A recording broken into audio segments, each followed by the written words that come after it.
Hey, Chianté, good morning. Welcome to your December to Remember. Good morning, Margaret. How are you? Yeah, I'm fine. I'm so happy you're here because December is such a special month. And we're talking about presents and about gifting and receiving. And well, you are a financial coach and the founder of Dollars and Change. Well, that sounds interesting. Um, Yeah, it's such a great topic. I mean, you're helping women and of course with that families to kind of reconnect to their money, how to build their own security within the money world. And actually, I would like to ask a question straight away. Can I? Yeah. Shoot, let's start. Yeah, because this whole series is about how to experience true magic through the power of deep connection. Well, if there's connection, often there's also disconnection. And I think that's particularly true for money. So how do you think, or why do you think people are so disconnected from their money, from their budgeting even, I could say? Yeah, I think particularly with women, a lot of us have been kind of raised or socially conditioned to be disconnected from money and to think, oh, it's not important, or like there's more noble things, or if you have too much money, then it could lead to you being, a bad person or doing bad things. Mhm. And really, and then money just in general has been such a taboo topic. You don't talk about it. It's so secretive, hush, then it carries a lot of shame, a lot of guilt about decisions. So I think all of those things ends up being where you disconnect, kind of disconnect from it and try to downplay, the importance of it or what it actually allows you to have or provides for you, right? So I mean, and some of it, I mean, a lot of money stuff is from childhood. So it's either what we, witnessed or saw, or, habits that we saw from, our first families, our parents, or whoever we were raised by. But it's also the absence of things like what we didn't see happen. And so I want people to know that it's really both of those things that can impact your beliefs, habits, thoughts about money now, right? And so like I think just in general, like sometimes we'll disconnect from it or downplay the need for it or the importance of it in giving us the life that we want. Um, when it really is like a necessity. Like money in itself is just money. It's like our thoughts about it and our feelings about it is what makes it such a, difficult topic sometimes. Okay, well, I get that, but it's hard for somebody who has no money or feels like she doesn't have enough money at the moment to say like, yeah, it's mainly in your thoughts and your thinking. I mean, can you hone in a little bit on that? Because it's hard for somebody who has an empty purse at the moment. Yeah, so I mean, it's not just your thoughts and the things. I'm just saying that, but their thoughts and your thinking do impact how you feel about money. Like, well, for example, a lot of people talk about like abundance, right? Like, like, and it's almost like once you have all this money, then you're abundant and but you can really live abundantly now just from having gratitude and being grateful for what the other things that are around you. So like abundance is always all around you. Now, this is not to downplay that. Yes, there are really people who like where like financial stress is a real thing, like, just trying to make ends meet and those type of things. So it's not to downplay that at all. Like sometimes that is the real circumstance there. But I will say that I think a lot of it does begin with your, at least your mindset and your thoughts about it, because then that will impact how you feel about it and then the actions you can take from there. It's like, so it's kind of like having a certain energy behind it. And so it's not like I'm not trying to be like woo woo because I do realize that there's real things about money and there is a real need for it. But I think a lot of times, if we could start with how we're just thinking about this, it can even open up your eyes and your to different paths and possibilities that are available to earn. But like it is harder to do that when you are just caught up in the struggle of just trying to make it from day to day. So I don't downplay that at all. Definitely a real thing. Yeah, so the people that listen to you right now, I think like, I actually would like to have a little bit more. So they become conscious of the fact that they can change something in their thinking, in their behavior, of course. What would be the first step they take so that they indeed become conscious of what there is? You need to pay the bills, but there's a little bit more. So where can we go with what we have here? What can we do, especially in this gifting season? Yeah, well, a good place to start, I mean, in this, I know this is, everybody starts at different playing fields with this, but like thinking about earning money. So a lot of times, like how can you earn money in different ways and being just more open to ways that money could come into your life or flow to you. So I think, especially in the personal finance space, there's always a lot of, when you talk about budgeting, it's always like cut expenses, don't drink the latte and all that kind of stuff, which, you can, I agree, like you want to kind of optimize your expenses and, be mindful of how you're spending. But there's the other side of the equation that a lot of times I don't think it's enough emphasis about learning how to increase your skills if necessary, or just think, like I said, think of other avenues to bring money in so that you can increase that other side of the equation of bringing in more money to help you do more things. So like if, because a lot of times it's not so much, I mean, you can only cut your expenses, but so much, right? Like, I mean, then it's going to get to like your bare minimums. And I just also am very particularly with my clients, I don't want them to live in deprivation, right? I think that's a tough place to live, especially if you're like choosing to making decisions that end up leading you there. I don't think it's sustainable. And we don't want to go through life that way if we don't, have to. No. We want to try to do other things to not go through life that way. So sometimes it's not a expense problem, it's like an income problem. So it's like focus on the other side to think about what can we do to increase income? What can we do to increase our skills that make them more valuable?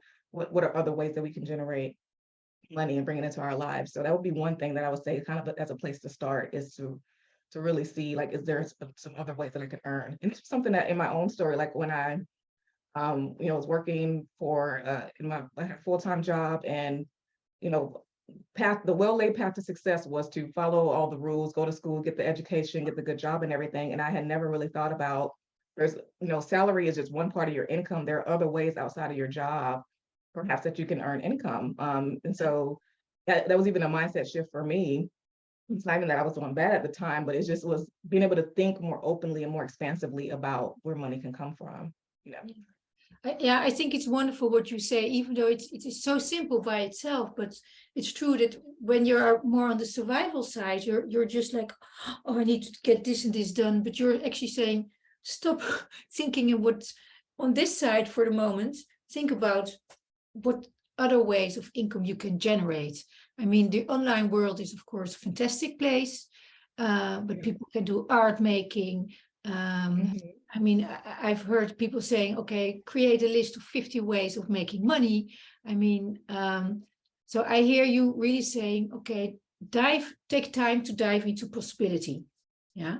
Right. I think that's sometimes what happens. Like if you really are struggling, like paycheck to paycheck, just trying to keep a roof over your head, I know sometimes it's hard to think in that place of possibility. It's more like you're in a place of lack, you're in a place of not enough. And so if you could just put yourself in a place of like, let me open my mind to what else I could do here, where I'm not like, yes, the bills are real, but let me be, but having that as your primary focus will a lot of times keep you from being able to see other possibilities and that are Exactly. available to help with that situation. Yeah. So, And so concretely, I mean, let's say you're a very nice aunt and you want to make all the best beautiful gifts to the whole family. Where to start? Because there's a lot of bling bling and beautiful gifts to buy, but there are yeah. other ways, right, of dealing with what you can spend and what you can give.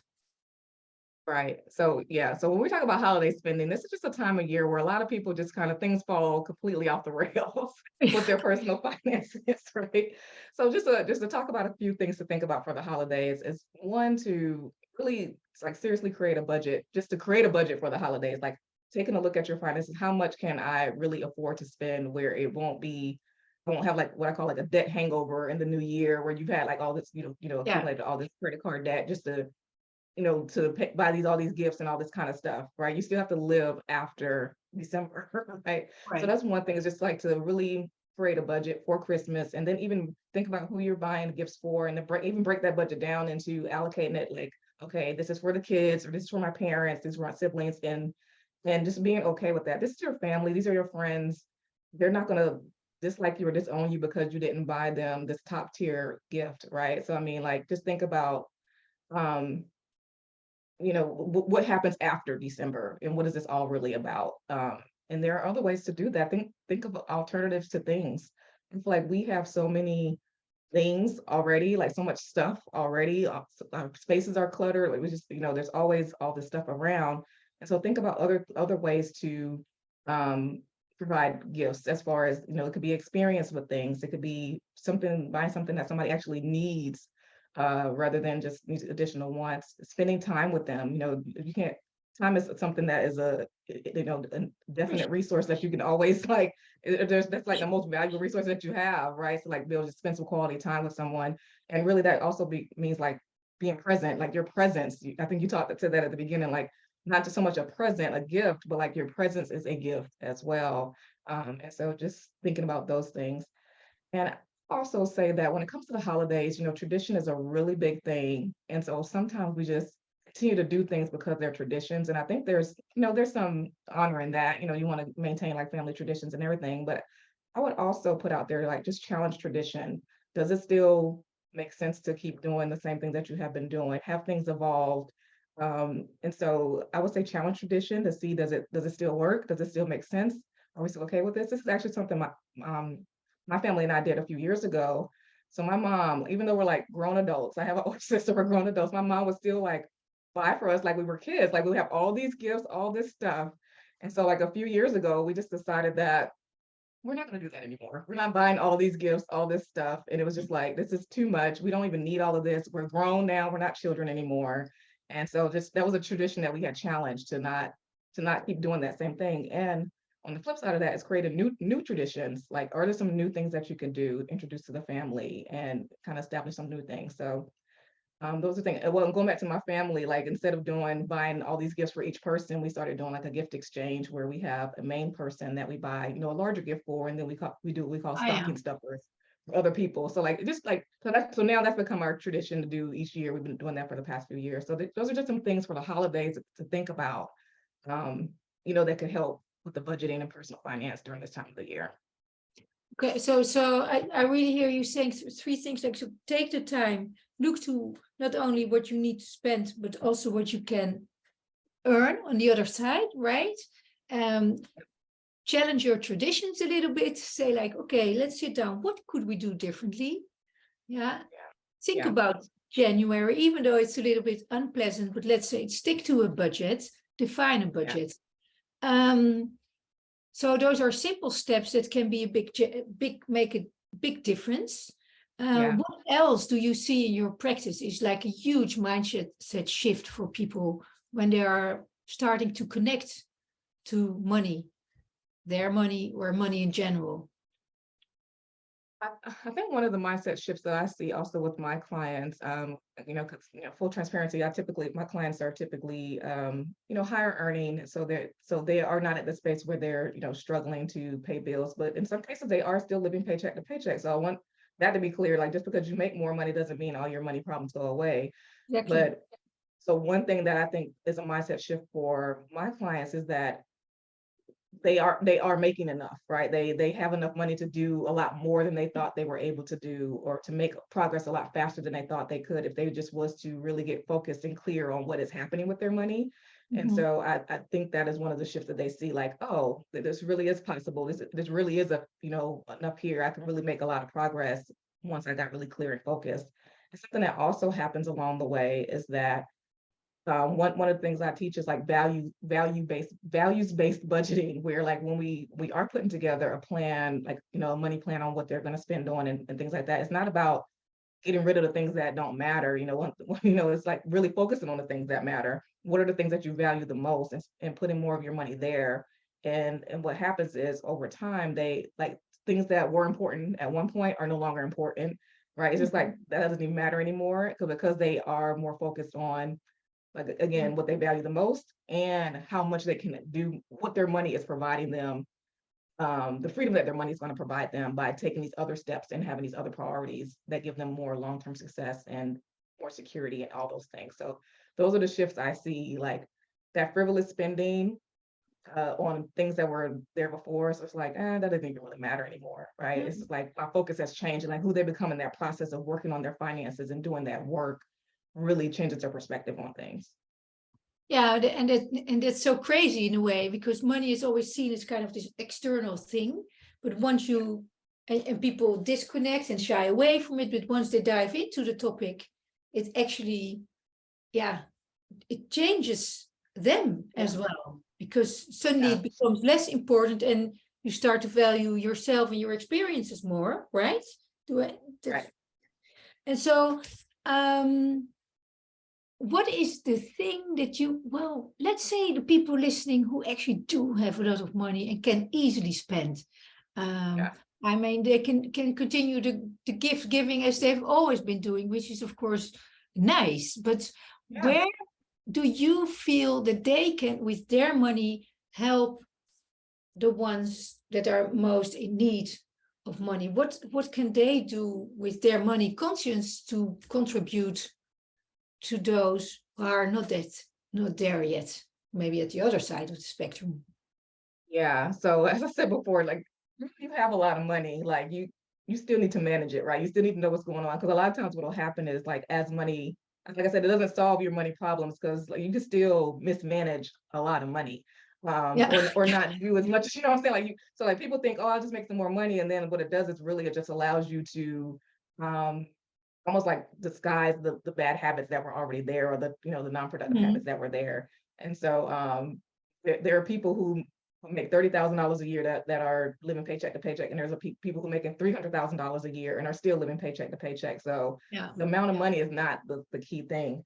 But I would say someone who is in a better financial position and thinking of how they can help someone else who may not be in that place is to really money is often like when you think about wealth, you also think you typically think about money, but money, I think wealth is also like knowledge. So if there's something that they know about managing their money, about their, how they got to that place, how they're able to earn that much, I think one of the greatest gifts they can give to somebody who's not there is to tell them how they did it, right? Share with them things that they can do, like pass that knowledge on.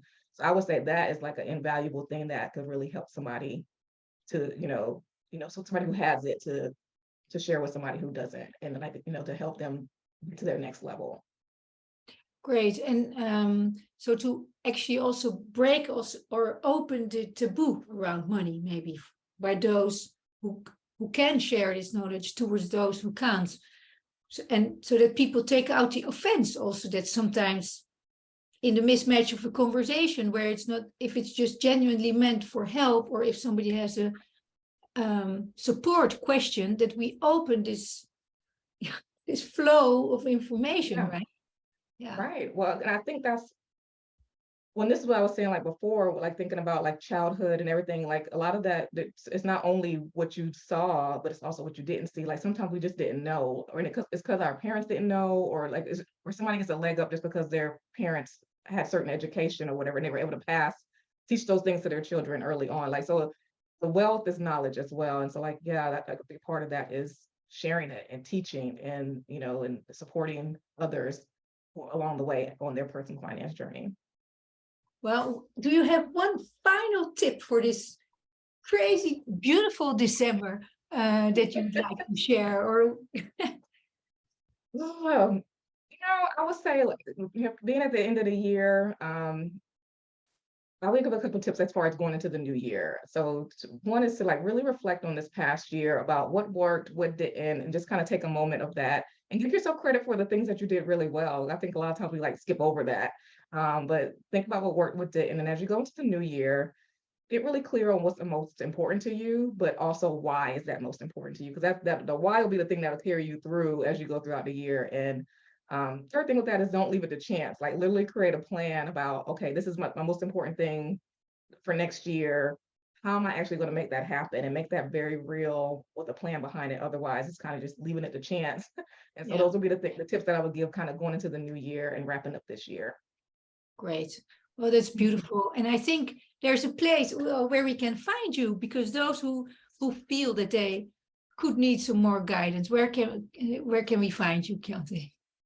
Yeah, so my main hub is my website, which is dollarsandchange.com. And on social media, you can find me on Facebook and Instagram at Dollars and Change Coach. And then on YouTube, I have a YouTube channel called Dollars and Change. Okay, well, that's good. And I think you told me that you found it nice also to share something with the audience. What's that? Oh yeah, I do have a free resource for those who are in a place where they are trying to pay off debt. I have a free debt organizer guide and training. So it'll walk you through 5 simple steps to pay off your debt and create more financial flexibility. And you can find that on my website, dollarsandchange.com. A direct link there is dollarsandchange.com/debt organizer. You get that free training. There's no excuse for anybody anymore. Thank you so much for sharing. It is so important. And yeah, thank you for the work you bring out into the world, because it's a topic that people find hard to talk about. And it's so crucially important. So thank you so much for being on the show, Your December to Remember. And I think you really helped them along. Thank you so much. Thank you for having me, Margaret. Happy to be here. Bye.